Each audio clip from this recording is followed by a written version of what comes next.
everyone, this is Dana on the scene, and welcome to the latest edition of Snapshots, where we talk to the people who make the entertainment world go round. On this edition of Snapshots, as you see, I'm not wearing my normal TRR gear. I am actually in my Starfleet uniform, and I am actually on site at the Game World National Convention Center in National Harbor, Maryland for MagFest. But that doesn't matter anyway, because we are continuing our series of interviews in preparation for 4.31, which is at its brand new location next month, February 9th through the 11th at the Doubletree by Hilton in Pikesville, Maryland. Now, our guest today is a science fiction fantasy writer. She is the author of the Jane Cult series, Starswept, and the Flynn Nightside series, which has its third book coming soon to a bookstore near you. She is also the contributor of the Star Wars Insider and has written across the board and the official Star Trek website. Ladies and gentlemen, welcome aboard, Mary Fan. Mary, welcome to Snapshots. Hi, thanks for having me. Well, I'm so glad to have you here. Now, you have written so many great books. How in the world did you get into the young adult series?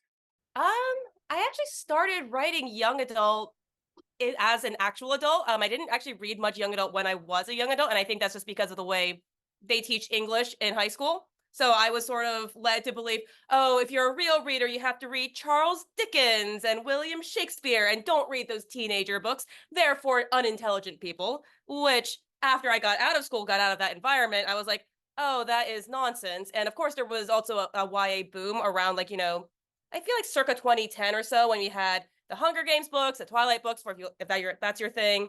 And so I started reading a lot more YA. I was like, wait, actually, this is awesome. I like the fast pacing. I like that you can both explore like some heavier topics, but also have an adventure, that not everything has to be highbrow literary stuff. Like you can have some fun with your fiction too. So that's why I started writing YA.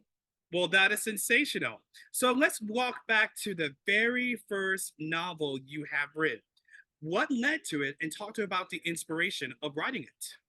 So my very first novel was Artificial Absolutes. I wrote that right out of college, honestly, because I was bored. I had moved abroad for my very first job. I didn't know anybody, and I had this friend who had been into creative writing in college and such. And she was like, "I really want to write a book, but I don't want to do it by myself. I kind of want like a writing partner, not to work on the same book, but just like a support group, kind of." And I was like, I am so bored. I don't know anyone in this town. Sure, I'll write a book. Why not? And so that book became Artificial Absolutes. It kind of built on a lot of stuff that I was really into at the time. Like I love, so it's a space adventure. It also has some elements of cyberpunk. These are all things that I just really enjoyed as, as a fan first. And then I decided to make it about, someone who is not, a Starfleet captain type, but just like kind of an ordinary person, just because I was like, you know what? At the time, I was watching a lot of TV shows and whatnot where the main character was always somebody in power. And I was like, well, what if I just picked an ordinary person? Like, that would be fun to play with. Well, that is sensational. So, talk to us about your love of science fiction and fantasy. What are some of your favorite movies, TV shows, so forth? Oh my goodness. I have loved sci-fi going back to I think middle school. It was because of all things Wishbone. I don't know if you remember the little PBS show about the dog who would read books, and I loved that show. And I would like go and buy like they had like a book series where they expanded even beyond like what they had on TV. And so one of them was for this Wishbone version of a novel by Jack Williamson, and I'm forgetting which one it was. But I remember I loved the Wishbone version, so I went and I found the real novel, and I loved that. And the next thing I knew, I literally worked through like my library, my school's library, like had a pretty small sci-fi shelf, and I just like worked my way through the entire thing. When I was like 12 or 13, and I've been super into sci-fi ever since. I'm a big fan of all your classics like Star Wars, Star Trek, Stargate, all the stars, also Firefly. Well, I love it. I love it. I love it. It's amazing. Especially, when it comes to authors, they stick with what they know and they create what they have. And I see there are two posters in the background. You Oh, got to tell me yep. about those. Oh yeah, so that's Artificial Absolutes. And then Synthetic Illusions is its sequel, and then Virtual Shadows is the third and final book in the trilogy. Yes, I'm a bit of an egomaniac. I have giant posters of my own books in my living room. Hey, what what works, it works, you know? So, after authoring so many books within your career, what is one of the greatest lessons you have learned in your publishing career as an author? Hmm. I would say it's just to write what you want to write. I know that sounds cliche, but the thing is I see so many earlier like people who are earlier in their writing life, it doesn't matter how old they are, but people who have just started recently started writing get kind of like hung up on the publishing industry. Like, oh my God, like, how am I going to make something that's going to sell? And if I don't make something that sells to a publisher, is it even worth writing? This and that. And I myself got caught up in that rat race. When I was early in my publishing life, I thought if a publisher doesn't pick it up, then it's worth nothing. And that is just not true. Like, you can write just for the sake of writing. And if it gets published, awesome. If you write it and you don't want anyone to read it, you just want to write it for you, that's also awesome. Like, just write because you love it. Exactly. I think they said it best in a 87 comedy movie, a writer writes always. Mm-hmm. Yep. Absolutely. So, aside from writing and contributing to various sites, what do you like to do for fun? So I have a lot of hobbies. I think the ones I spend the most time on these days are I'm in a choir. It's called Master Voices. It's based in New York City. And actually, I'm so excited about this.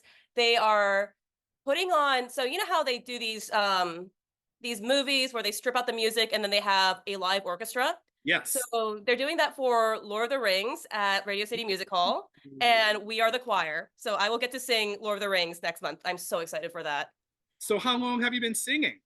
I started singing properly in college. Like, before that, you're in your school choirs and such, but I started taking lessons in college. So it's been, oh my goodness, I feel old. 16 years, 17, something like that. There's nothing wrong with that. And what's your vocal range, if I may ask? I'm an alto, so I feel like I'm a higher alto though, so mezzo soprano.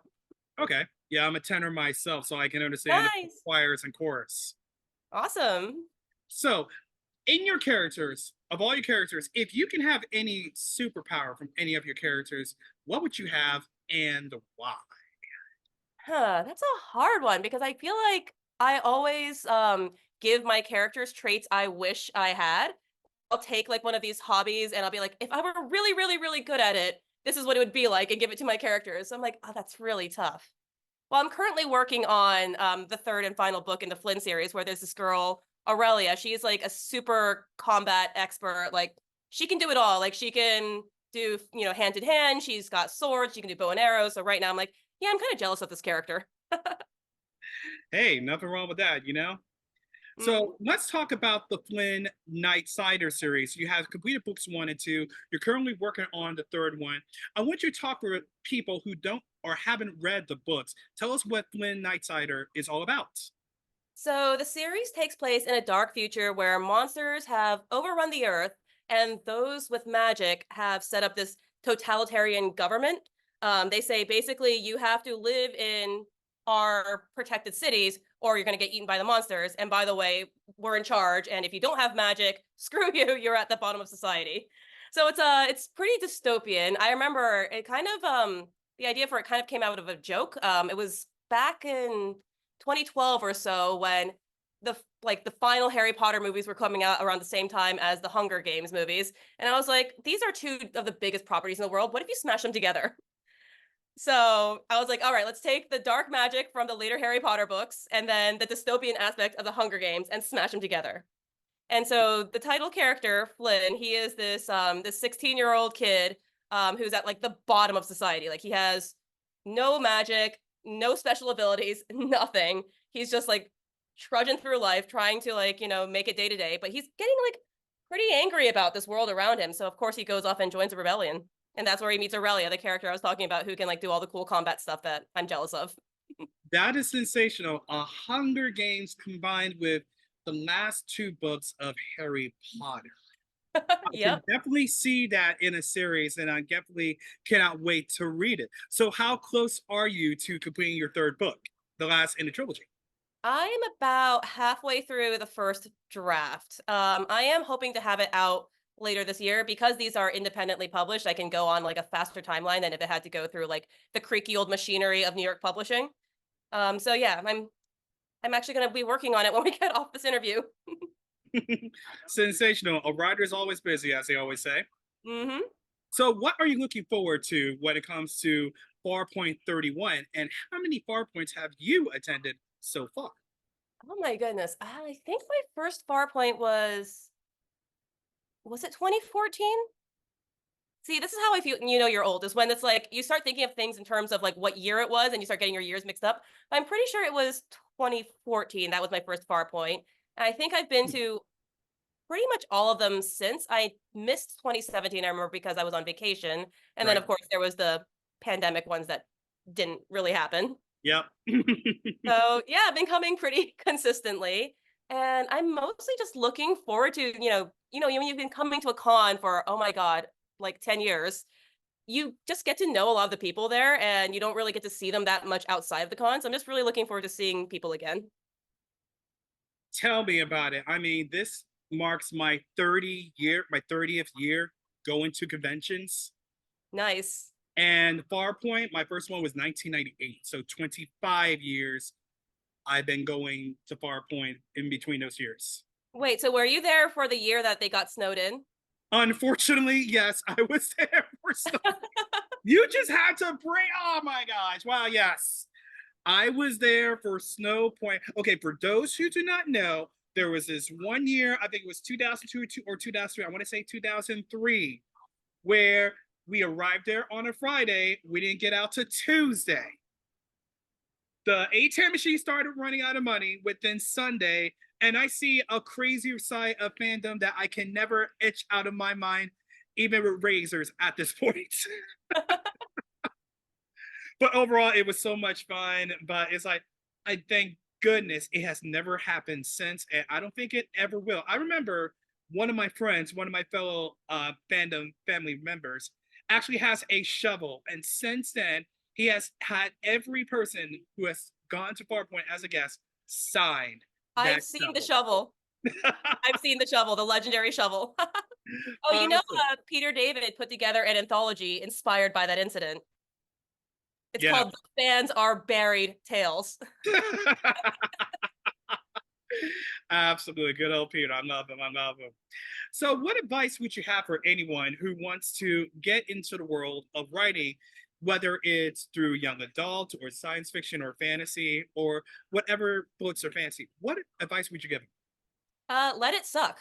I feel like a lot of people I talk to who say, "Oh, I really want to write a novel. I have this fantastic idea, but I'm afraid to start. I need to do XYZ before I can start writing." I'm like, "No, no, no, no, no. If you want to be a writer, you write." And here's the thing, the first thing you write, it's gonna suck. And that's okay. Like it has to suck before it can get better. Like you have to start from somewhere. No one just wakes up one morning and writes the most brilliant thing humanity has ever read. Like you got to start somewhere. So You're, just write and let it suck and don't worry about it sucking. Just keep going. you're absolutely right, especially when I always tell people when it comes to doing what I do as a journalist, you're going to fall. You're going to ask the wrong questions. You're going to flub. You're going to forget your lines. But in due time, you're going to be great. And then when it comes to situations like this, whether it's technical difficulties or loud noises, you'll be able to handle that easily. So, Yep. what will you be doing at Farpoint 31 for those who are going to see you in the next few weeks or so? I will be speaking on some panels. They have not yet given out our panel schedule, so I'm not quite sure which ones. And otherwise, I will be probably hanging out at the Crazy Eight Press table and the bar. The bar is always a good thing. I mean, hey, gotta have a drink on, you know? Yep. So, when it comes to reading books, two-part question. Who are your influences? And aside from the science fiction, fantasy, horror, what other books do you like to read? The influence question is really hard because I feel like I don't really think about that much. I just read a lot, growing up and such, and I feel like all of that kind of seeped into my writing style over time. So it's really hard to like pinpoint one or two like actual influences. Yes, that's a tough question. But the other question, other than sci-fi, fantasy, horror, I've been reading a lot of nonfiction lately, especially around like I don't know. I like to call it the history of ordinary things, like nonfiction books about things you don't really think deserve their own nonfiction book. Like I just read a book about 10 tomatoes that changed the world. Wait.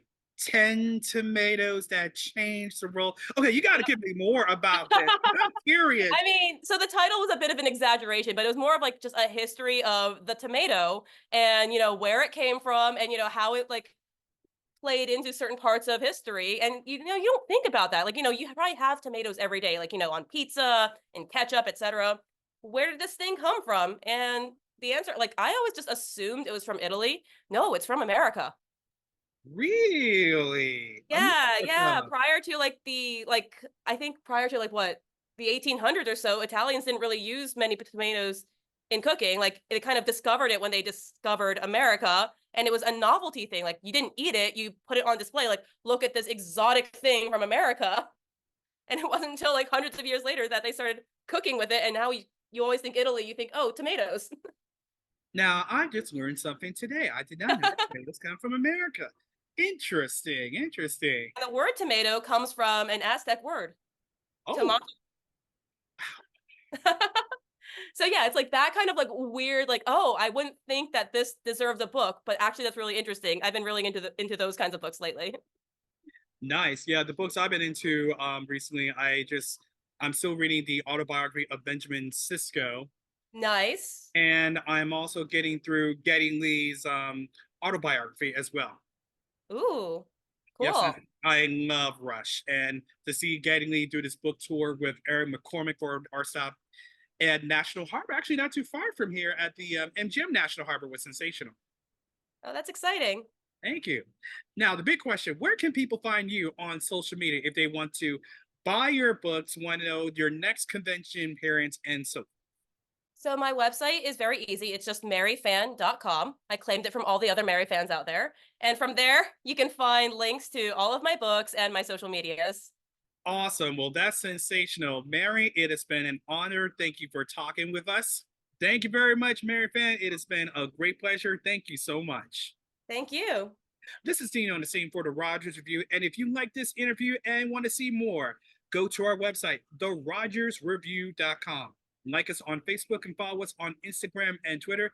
And don't forget to hit that subscribe button. And don't forget, this year is our 15th anniversary, so we are bringing back some of our former interviews from the past 15 years. And you can see how young I was back then. Until we meet again, my friends, this is Dean Rogers saying, as always, for the past 15 years, see you out there.